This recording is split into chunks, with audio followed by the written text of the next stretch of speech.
Dingus and Dongus. Tomato.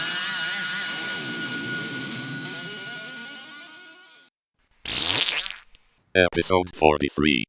I got a rant. Okay, that's fine. Yeah? In my head, before you said that, I was going to go really fast. Welcome to the show. No one understand anything. It just popped in my head. I don't know why.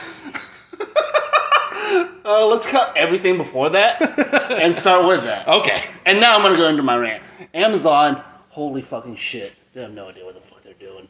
No? No, so I've been using Comixology for a while now. That's usually how I read my comics. Yes. Recently, well, no, not recently.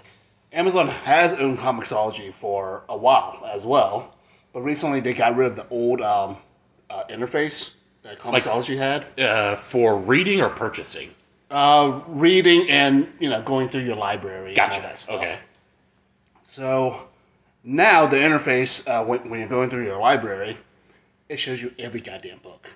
It's not collected into a run here and a run there. No, you see everything.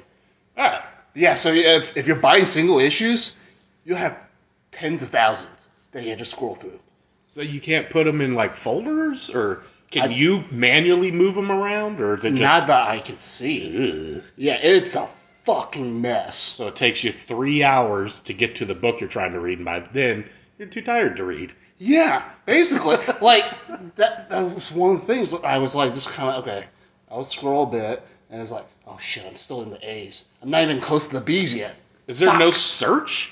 I'm convinced there's a lot of user error here. There's There probably no way. is. There probably is, but I'm still mad that they wouldn't collect, Collections. Yeah, collections. A run in one little folder that's just there for you. Right. I get that. Yeah, it's like the old Comixology interface wasn't the greatest, but it was fine. Right. They got rid of it and replaced it with this junk. Yeah. Yeah, and now, also in the past, with the old Comixology interface, I could easily, return books I borrowed and delete them from my devices. I have no idea how to do any of that shit now. Like, there isn't a button in your library to say, hey, return this book. Hey, get it off my device. Is it one of those things where you have to click or press and hold, and then it brings up some options you can use? Maybe. I know that's common with a lot of things. Maybe, but it doesn't tell me. Gotcha. Yeah. Actually, one of the reasons why I was on my computer was I was looking up, how do I return a book I borrowed from Amazon? Because I couldn't fucking figure out how. And it turns out you had to go to, you can't do it in your library, you had to go to manage my content and devices. Okay. And it's like, so it's why? a whole separate, Why? If I'm right here in front of the book, let me do all the options with said book, whether that's buy, return, or read. Right, yeah. Makes no goddamn sense. Nope. Bezos. I would say that it probably left you wanted for more. Yes. Yes. It's supposed to be wanting, but the book we read was wanted. Yes, and I wanted to find out why the guy was so obsessed with a dad that he really didn't even know existed. Yeah. So this was written by Mark Millar. Is it Millar or Miller? I say Millar because there's an A, right? And it's funny to me. Millar. Yeah. And plus we already have whatever. No, yeah. And his Image. Yeah. Image book. It was okay. So, I gave this probably more thought than I have given any other book. Mm-hmm. I don't think often. I just read. I think I really love the concept and the overall, the high level story of what this comic is. Right, the overall concept of it. Fantastic. Mm-hmm. But then it gets a little cringy sometimes. Oh, very cringy. And I hate it. I hate that stuff. And I'm not going to give really many examples because they don't need to be resaid, admittedly. But then I also kind of I don't know the right term, but trick myself into thinking, well, they're villains. Mm-hmm. They're supposed to be shitty and say these horrible things. Right. So I justify it because maybe Millar is writing it from the point of the villains and making you feel bad reading these things, but maybe just don't. Maybe you're a piece of shit. It's so I don't know if you read the afterword. No. I read like the first paragraph, and I'm pretty sure I read. I'm not 100% sure. I think I read. Millar said, in many ways, I consider this to be the first book I've ever written. Oh, I did read over that. Okay. But I stopped like immediately. Yeah, I stopped after I read that part. I was like, okay, I get it. Yeah. Yeah. It's like, okay, if this is the first book that you've ever written, there's going to be problems. Yeah. There's bound to be problems. But do you need to have all the like gross racist shit? Like, is that a problem that needs to exist with the first book? No, not necessarily, unless what you're aiming for is, I want to be edgy and dark and me. Which, I guess, again, going back to what I said earlier, one of the supervillains was a fucking Nazi guy. Mm-hmm. So, okay, I guess. I don't know. It's weird. I tried to justify it as I was reading it, so it made me less uncomfortable. Yeah. I don't know. But overall, again, high level, great concept. And to me, for that, like, I thought it was a really good book. Yeah. In that sense. Yeah. Okay. In that sense, I would agree. I think it's a cool idea. It's just, and I think we've talked about this as execution. Right. It sucked. In my opinion. So I decided to put this book on the list because I was talking with someone. I think it was in Discord. Somehow it came up. And I found out then that the movie Wanted was based on a comic, or made from a comic. I didn't know that. I had seen the movie near-ish when it came out, and I kind of half-assed paid attention to it. And for whatever reason, like, well, fuck, we should read the book. I don't remember the movie being anything like this. I remember the movie, cause with Angelina Jolie and some other guy, what I remembered it being was kind of like this weird, maybe spy/crime thriller thingy. I don't remember any supervillain shit at all. But again, I wasn't really paying attention, and it was forever ago. You think they did that because they wanted, like, to cut out all the cringy stuff? Maybe. I don't know. I have no clue. I'm going to go back and watch it now. Yeah. Like, I don't remember really liking it, and I didn't pay attention, and I didn't see supervillain shit. So now I need to watch it to see how off base it is. Is this the movie where, like, they were, like... Bending bullets? Bending bullets. Yeah. Okay. I'm pretty sure that's the movie. Like, unless it's named the same thing and not based on the comic. But I was told it was. Yeah. So I'm going to have to find out. Because I don't remember these things. These things don't link, is what I'm getting at, outside of shooting guns. Like, yeah, actually, the only thing I know about the movie is that cover where Angelina Jolie has a gun. And that's the only thing I know about it. I've never seen it. I don't know who else is in the movie. I just know Angelina Jolie has a gun, and the cover looks kind of orange, I think. Yep. Probably all you need to know. Yeah. But the idea of all superheroes being eliminated, not necessarily all killed, but lobotomized in a sense, or killed, is really cool. And then supervillains running everything from the shadows. Fucking awesome. Hell yeah. Like, the superheroes won the war, and they're operating and running everything, and there's a point where they're talking about, like, if we can eliminate the violent crime and just have profit crime, that'd be great. It's like, yeah, I can agree with that. Why not? Right. Yeah. But then there's also the part where they still go around shooting people and raping people. Yeah, and not getting in trouble for it. And yeah, it's a really bizarre world the way it's set up.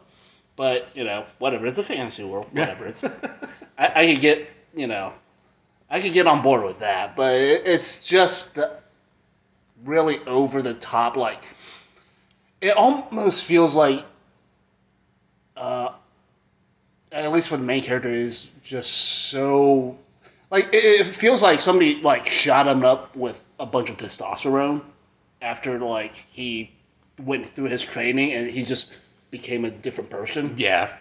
It's interesting to me that he wrote these characters or supervillains like that, because in a nutshell, it's you can live a life and do whatever you want with next to no consequences. You choose how you want to exist, right? Most of these people choose to shoot and rape people. So I liken it to like when Christians say, if you don't believe in following God, what's stopping you from raping and killing people? Like, if I could do whatever I wanted and have no real consequences, even like, because I've been watching it, Westworld has the same premise. Yeah. You choose. I might kill a couple people, like, admittedly, because some of them, you gotta go. Kind of suck. But I'm not going to just walk down the street and go, oh, shoot. And then I'm definitely, like, what I would want to do then is just, like, travel the world and eat all the food. Yeah. Yeah, 100%. And even, like, that's one thing, another thing I don't really get is that transformation for the main character, right? Mm-hmm. Okay, he went through all this training, and then suddenly he's, like, totally down to rape people and just murder people. I don't think that's how it works. No. Like, really, what would happen realistically is he'd just be fucking traumatized. Yeah, absolutely. Absolutely. He would be a shell of a man who's just scared of everything. Yes. I would think. Well, he kind of was scared of everything for a little bit to begin with. Yeah. Just in a different sense. Right. But it was a quick transition from this kind of isolated introvert fella to overbearing grossness. Right.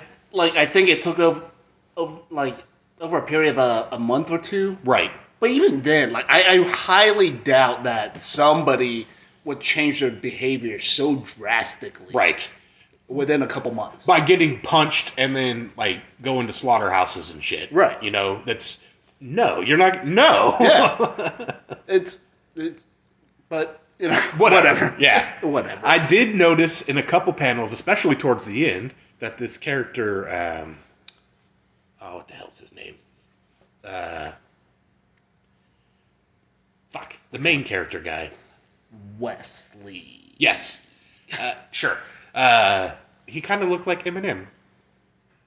I can see that. The rapper, not the candy. He did not look like a red, yellow, or green Eminem. He wasn't circular or oval shaped? He was the white Eminem.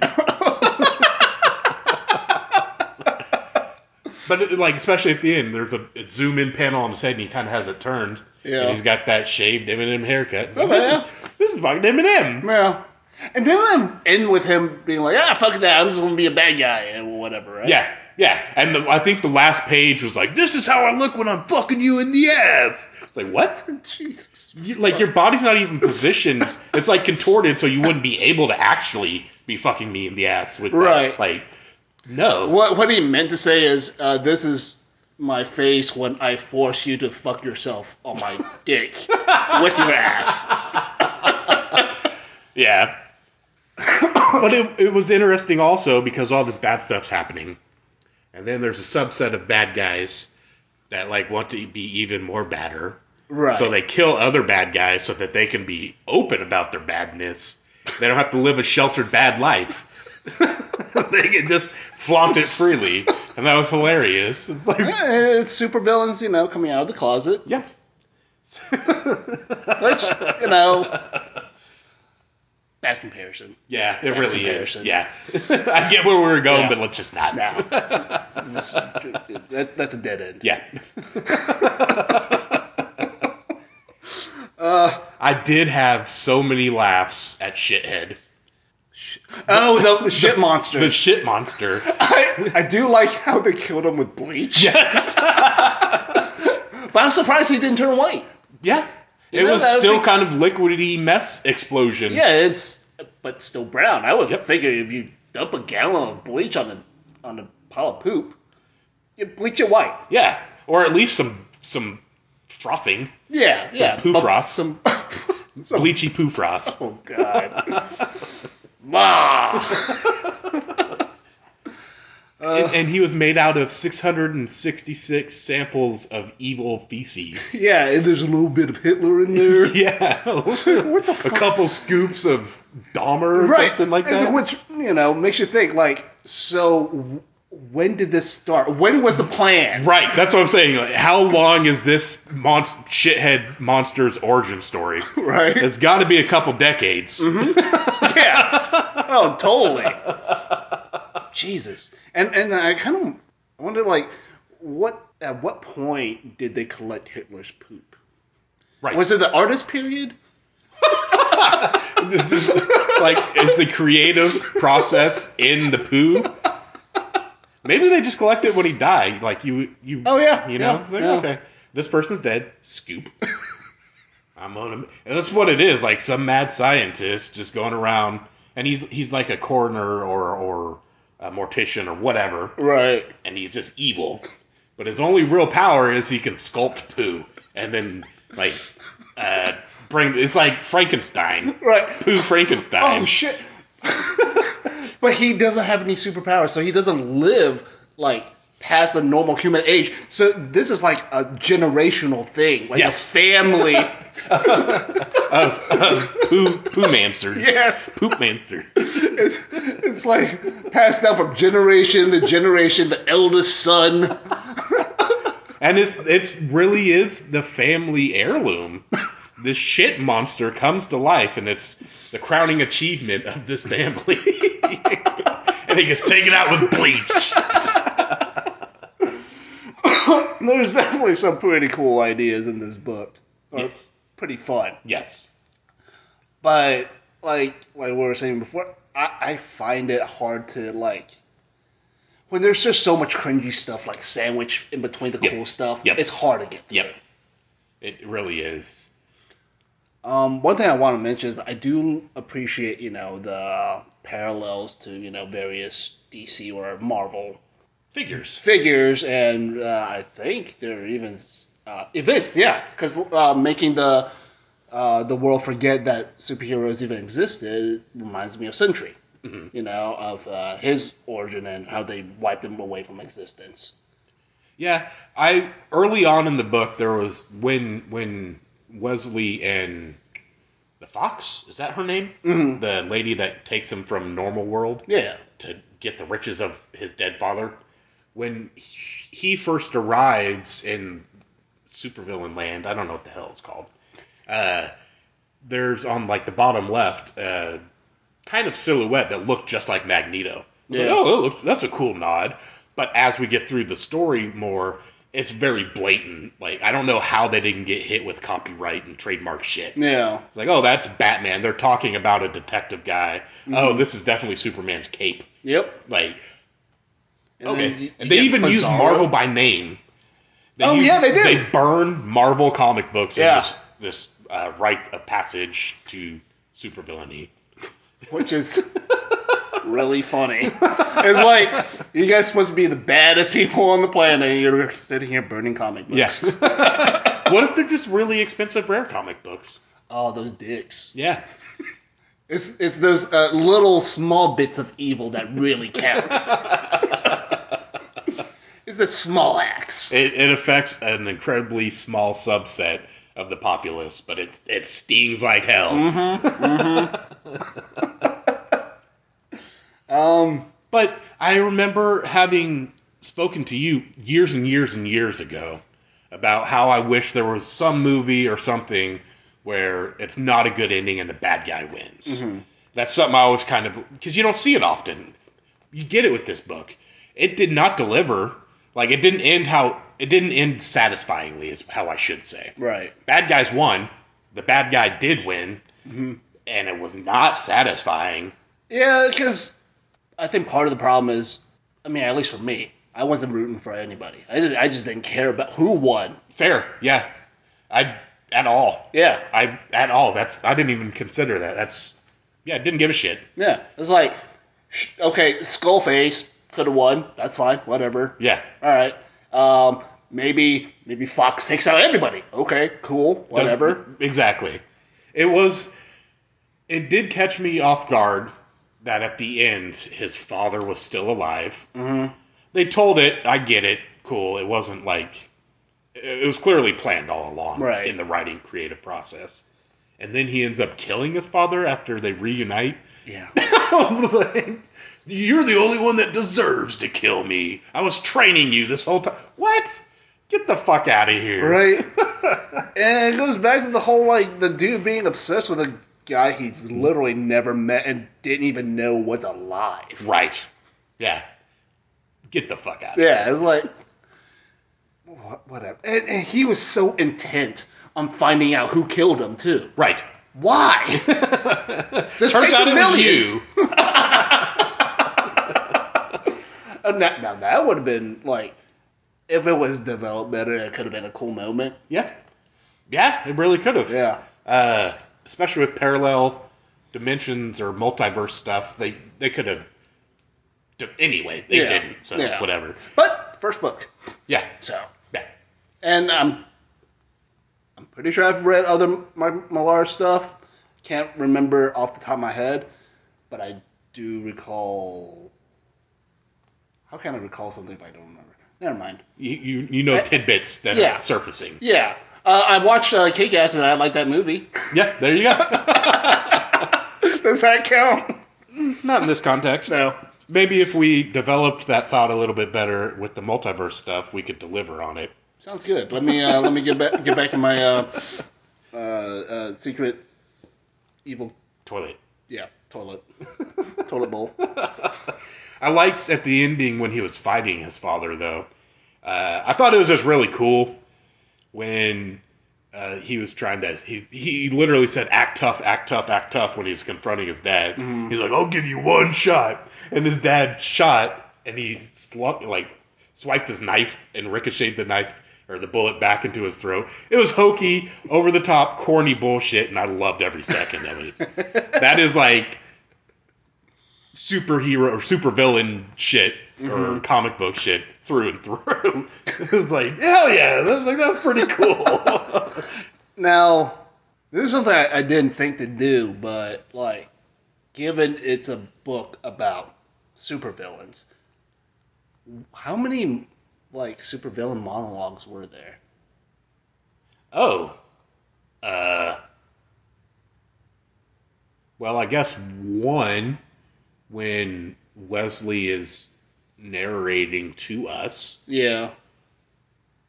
That's all I can recall. Because he's basically doing a monologue about how shitty we are. Yeah, that's true.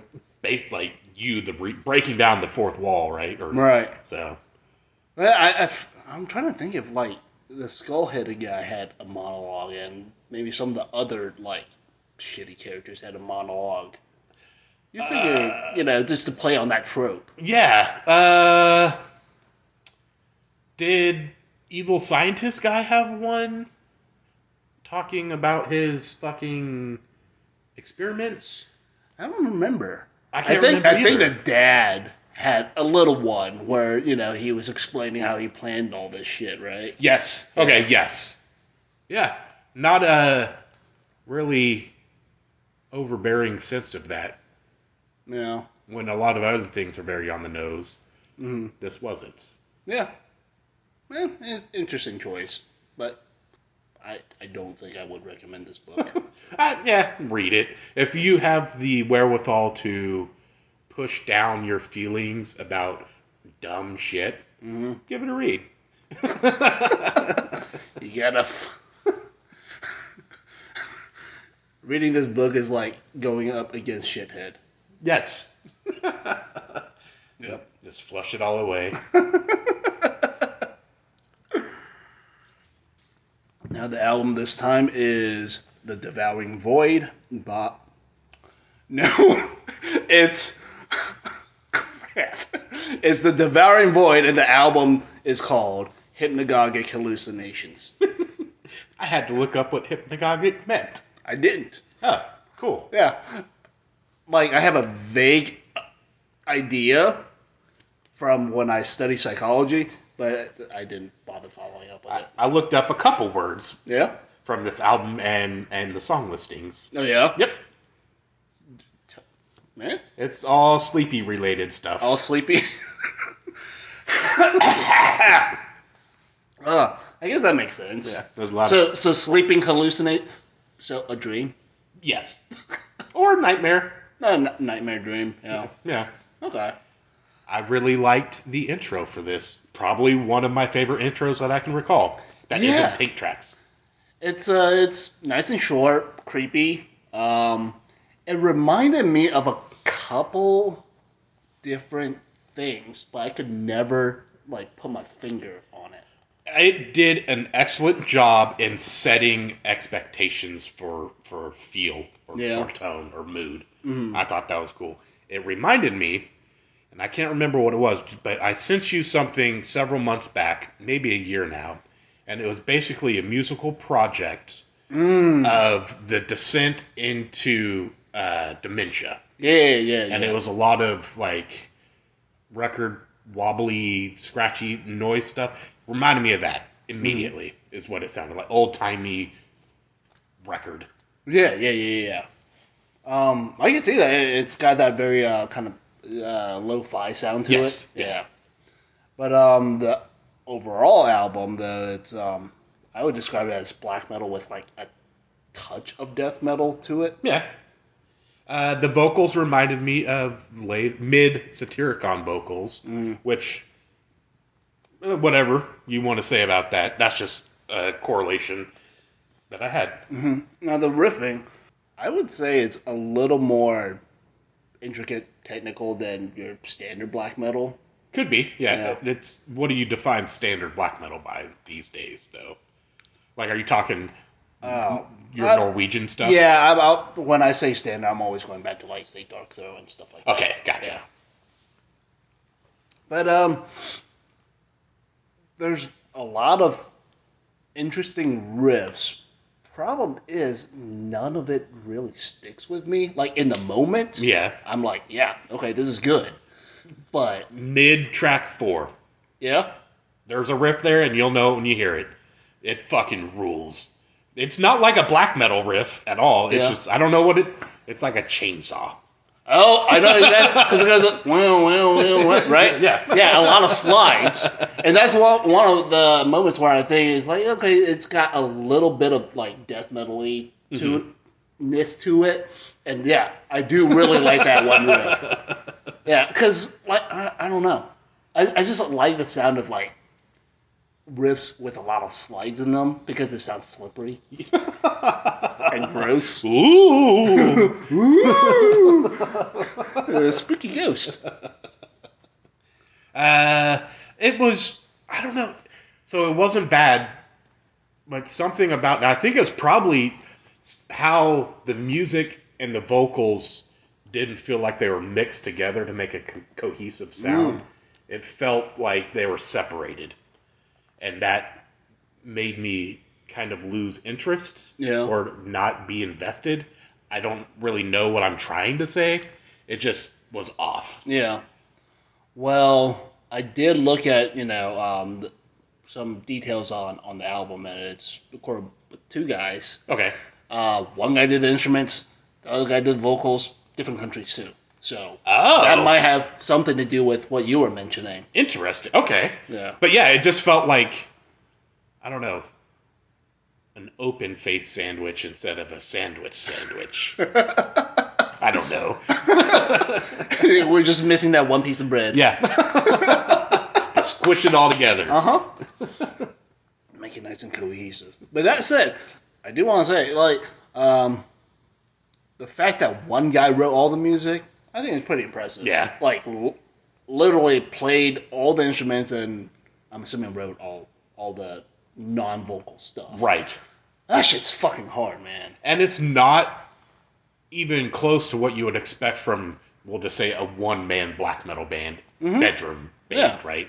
This actually has some thought, some intricacies, some structure, instead of just riff madness, which is cool in its own right, you know? So. And, production value-wise, it's not bad. Yeah. It sounds pretty good. Yeah. It doesn't sound like somebody in their bedroom. Right. Yeah. So I found out about this band through YouTube, through this channel called Odium Nostrum, I think. I've been following that channel for a while because they put up all the weirdo adjacent black metal stuff Gotcha. that I like. And there's just a fucking ton of them. Is it related to a label or anything, or just some folks that like the shit? I think it's just some people who likes this style of music. Got it. And it's just, yeah, the channel's full of it. For the most part, like, they're good, but obviously when there's so much volume, you're gonna run into stinkers every once in a while. Yeah. But I think it's a channel worth checking out if you like this style of black metal. Take a step up to the Odium podium? Yes. Okay. And I don't even know if I'm saying the name right, or if it's even the right name. I know it starts with Odium. I'm gonna go make an Odium channel now. and it's just gonna be Odie? Yeah. just a static picture of Odie. In front of a podium. Yeah.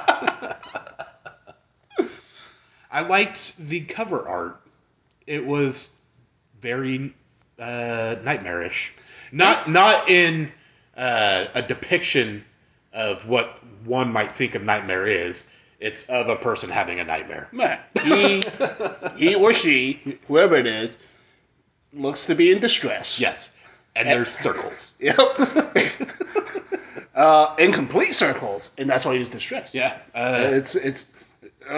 He just wants the satisfaction of closing that circle, but can never close it. You gotta close the loop. You gotta recycle, reduce, and reuse. Riffs, of course. Just like the generational family creating shithead. Reduce, reuse, recycle. Yes. Yeah.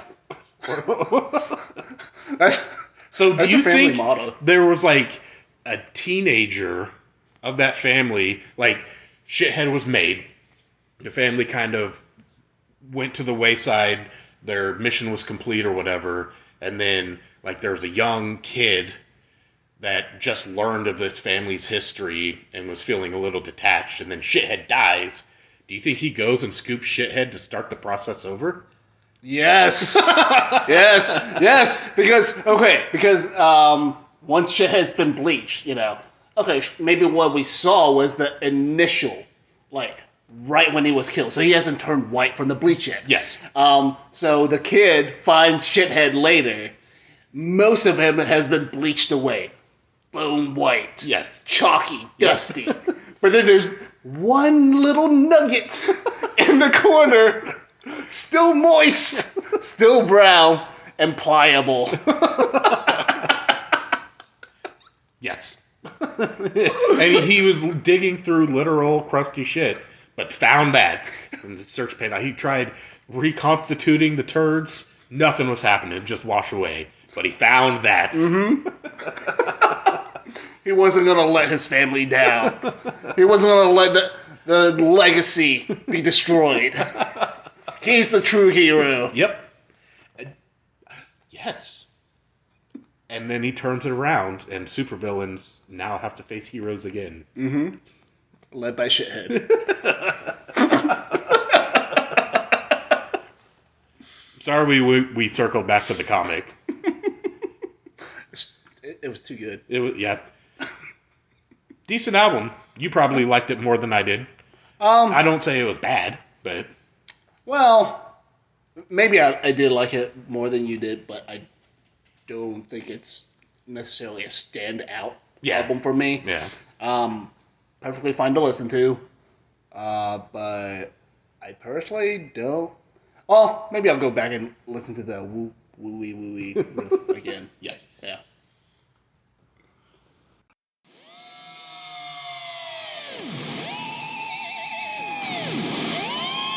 Dingus and Dongus. Hey Marco.